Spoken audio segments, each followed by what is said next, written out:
A grainy childhood photo flickers on screen. A curly-haired kid gripping a cheap microphone like it's a lifeline. Eyes too big for the stage. Cheeks still round with innocence. Then, hard cut. Stadium lights explode. A sea of bracelets glows like a galaxy on the ground, and Taylor Swift stands at the center of it all, not just performing, but commanding an empire. And here's the time warp twist. The distance between those two images isn't just talent and luck. It's a string of moments that tried to rewrite her story, moments that didn't happen quietly. They happened in public, in headlines, in comment sections, in the kind of controversy that sticks to a name like a shadow. Because somewhere between America's sweetheart and global powerhouse, there was a year when the internet decided she was the villain. There was a fight over who owned her voice when the songs were already in the world. And there was a modern backlash so chaotic it turned buying a concert ticket into a national conversation. So tonight, we're not just comparing then versus now. We're tracing the pressure points that turned a kid with a notebook into a headline-proof machine. Welcome to the Celebrity Time Warp, the channel where childhood snapshots meet the headlines that shaped the fame. In this episode, we're tracking Taylor Swift from before the world knew her name to the modern era, using publicly documented moments, verified timelines, and the controversies that changed how people saw her. No fan wars, just the story, the shifts, and the receipts behind the glow-up. Before the stadium lights, before the carefully controlled eras and the internet arguments that would later orbit her name, Taylor Swift was a kid in Pennsylvania with a habit that looked almost boring from the outside. She wrote things down, not just lyrics, observations, little emotional snapshots, the kind of details most people feel and forget, but she would pin to paper like evidence. That's the first time warp clue. Even early on, she wasn't only singing, she was building a point of view. Family videos and early performance clips tend to show the same pattern. A young girl leaning into the moment a little too hard, like she's already trying to outgrow the room. Local talent shows, small stages, that bright, earnest confidence that feels almost disarming, because it's not polished yet. It's just intention. And intention matters, because the dream didn't stay local. As the story is commonly told, her family supported the push toward music seriously enough that it meant relocating closer to the heart of country songwriting, Tennessee, within reach of Nashville's industry gravity. That move is easy to summarize in one sentence, but it's huge in real life. New schools, new routines, a new identity forming while you're still young enough to be reshaped by every glance. Here's the then versus now contrast that makes this era so magnetic. Then, she's a kid trying to be heard over the noise of ordinary life. Now, she's a woman whose name can create noise, move markets, crash ticket sites, dominate headlines before a song even drops. But the most important detail isn't fame, it's control. Even in the beginning, she seemed to understand that songs weren't just music. They were a way to steer the narrative. And that's why the first time the narrative got yanked out of her hands, it hit like an earthquake. The breakout didn't arrive as a single lightning strike. It arrived like momentum you could hear building, one small win stacking on top of the next, until the kid with a notebook started to feel less like a hopeful story and more like an inevitability. Her early years in the industry are often framed as country music's classic origin myth, a young songwriter in a world that respects writing, learning fast, pitching ideas, and turning personal feelings into clean, singable scenes. When her first releases began to circulate, what stood out wasn't just her voice. It was the perspective. The songs sounded like diaries, but the structure was sharp. You could picture the hallway, the phone call, the car ride home. Even people who didn't live those moments could recognize the emotional geometry of them. And then, the scale started shifting. The venues grew. The crowd age widened. The name stopped being that new girl and became a brand that could carry a tour, a chart week, an award season narrative. That transformation is the kind that looks smooth in hindsight, but it's rarely smooth while it's happening, because success invites a new kind of attention. It stops being about whether you're talented and starts becoming about what you represent. Here's the time warp tension. The more famous she became, the more the world tried to turn her into a single, simple label. Sweetheart, victim, genius, calculated, relatable, manufactured. Every era created a new version of her, and the public kept arguing over which version was real. And just when the breakout story felt safe, like a straight line upward, one onstage interruption turned her into a global headline overnight.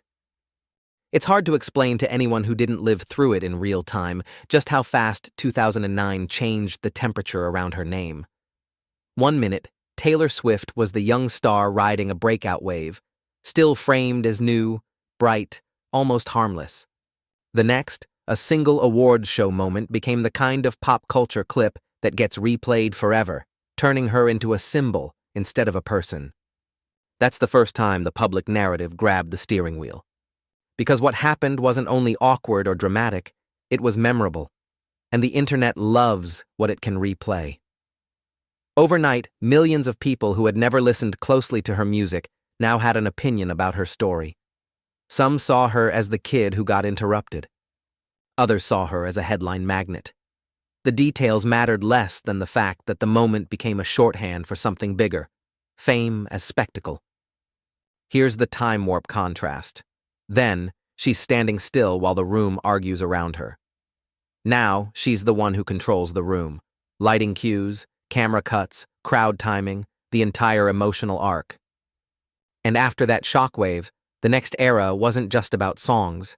It was about image, who she was allowed to be, and who people insisted she must be. By 2014, the story wasn't just Taylor is successful. The story became Taylor is everywhere. The sound opened up, bigger hooks, brighter polish, a pivot that didn't feel like a gentle step so much as a deliberate jump into the center of pop's loudest room. And when you make a jump that public, people don't just listen, they judge the landing. This is the era where the camera started following her friendships like they were plot points. Every photo looked like a headline waiting to happen. Every night out felt like a statement. The internet began treating her life like a series, casting supporting characters, picking sides, debating motives, turning ordinary social dynamics into feuds and alliances. And yes, there were rivalry rumors, the kind that get attached to a star the moment she becomes too big to ignore. Whether it was real tension, exaggerated storytelling, or a mix of both, it fed a new narrative. Taylor the strategist, Taylor the target, Taylor the lightning rod. Because the bigger she got, the more people wanted a reason to tear her down. And that reason, at least to the internet, arrived in 2016. If you want the exact moment the public mood flipped, most timelines point to 2016, when a celebrity feud stopped being background noise and became a full-scale narrative war. It started with a lyric, a song release, a headline that didn't feel like a headline at first, until it did. Kanye West released Famous, a track that included a line about Taylor that instantly detonated online. Taylor's team signaled that she hadn't approved being referenced that way, while Kanye's side insisted there had been a conversation. And in the internet's favorite format, two opposing claims, people rushed to pick a side before the full picture even existed. Then came the clip. Kim Kardashian posted an edited phone call video that appeared to show Taylor being informed about the lyric. That short footage hit like proof, even though it wasn't the full context. And that's the brutal part of modern celebrity. A few seconds can outweigh years of reputation. The comment sections didn't debate nuance. They delivered verdicts. The America's Sweetheart narrative cracked, and a new label tried to replace it. Calculated, fake, manipulative. The backlash got a symbol. Snake emojis flooded her mentions. Snake became shorthand for how the internet chose to interpret her, like an identity stamp you can't scrub off once it sticks. And for a while, it worked. You could feel the shift in how people spoke about her. Less curiosity, more certainty. Less music, more morality play. What happened next is the part that matters for the time warp. She didn't fight the battle in real time the way the internet demanded. She pulled back. Publicly, it looked like she vanished. Fewer appearances, quieter presence, a retreat from the constant noise. And when you disappear during a public trial, people treat silence like confession, even if it's just survival. But time has a way of reopening closed cases. In 2020, a longer version of that phone call surfaced, And suddenly, the conversation wasn't so simple anymore. The clip that once felt definitive now looked incomplete. The question shifted from, was she lying, to, what exactly was she agreeing to, and what wasn't she told? And even for people who didn't care about the details, the leak created one undeniable truth. The internet had sentenced her while missing part of the evidence. So when she returned, she didn't return as the same character. She returned with an era built from the wreckage, turning the insult into aesthetic, the backlash into branding, the narrative into something she could control again. The comeback didn't feel like an apology. It felt like a takeover. When Taylor reemerged, she didn't try to convince the internet it had been unfair. She did something smarter. She treated the backlash like raw material. If they wanted a villain, she'd show them a villain, but on her terms. The era that followed wasn't soft or eager to be liked. It was sharp-edged, theatrical, and deliberately controlled, like she'd decided that if the world insisted on turning her into a character, she would at least write the script. That's the time warp shift. Then, the narrative happened to her. Now, the narrative became something she could package, stage, and sell back to the audience.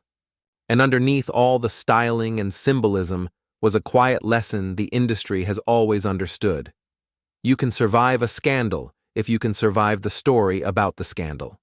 She didn't just come back, she recalibrated power. But the real power move wasn't about image. It was about ownership. 2016 was the year the internet tried to rename her. This was the war that tried to redefine her value. Not Taylor the person, Taylor the product. The thing that could be bought, sold, and profited from even if she never agreed with the deal. The conflict centered on something most casual listeners never think about until it becomes a headline. Master recordings.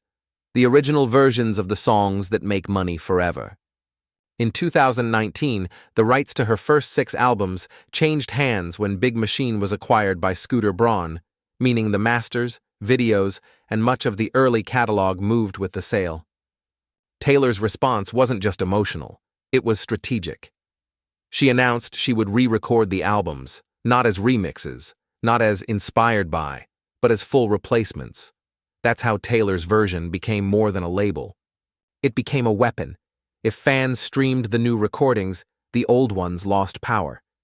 The move didn't only protect her, it taught millions of people how ownership works in the music industry. In 2020, those masters were sold again, this time to Shamrock, a private equity firm.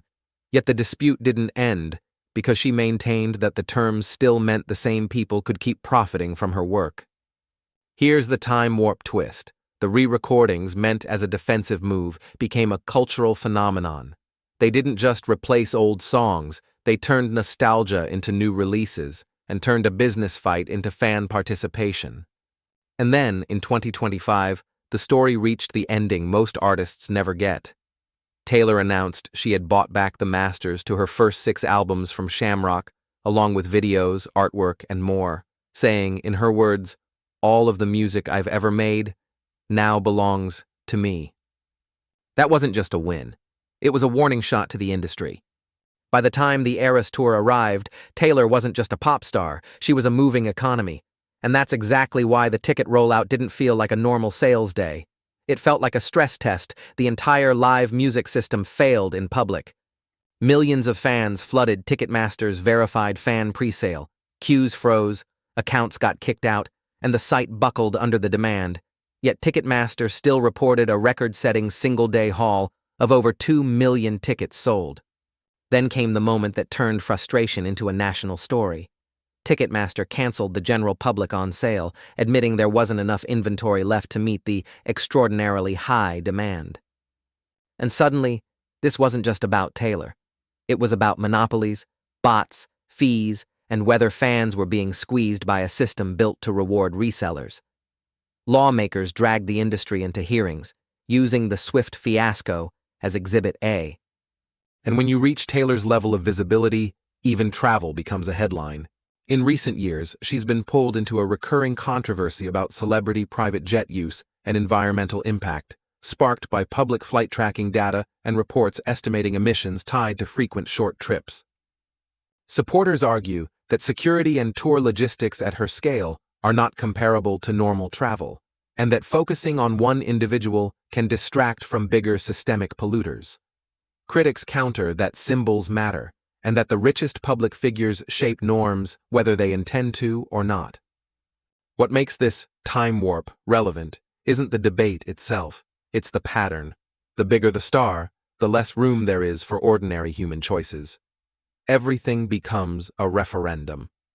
And that brings us to the verdict. So when you time warp Taylor Swift from childhood footage to stadium night reality, the transformation isn't only glow-up. It's pressure. Public narrative pressure, industry control pressure, and the modern expectation that fame must come with a moral scoreboard. 2016 showed how quickly a story can be weaponized. The Masters battle showed how quietly power can be sold. And the ticket chaos proved that at her scale, even logistics become politics. Yet the now version of Taylor isn't just famous. She's learned to survive the story about her, and, in the end, reclaim the parts of her career most artists never get back. Next time warp. The childhood photo fans swear predicted everything.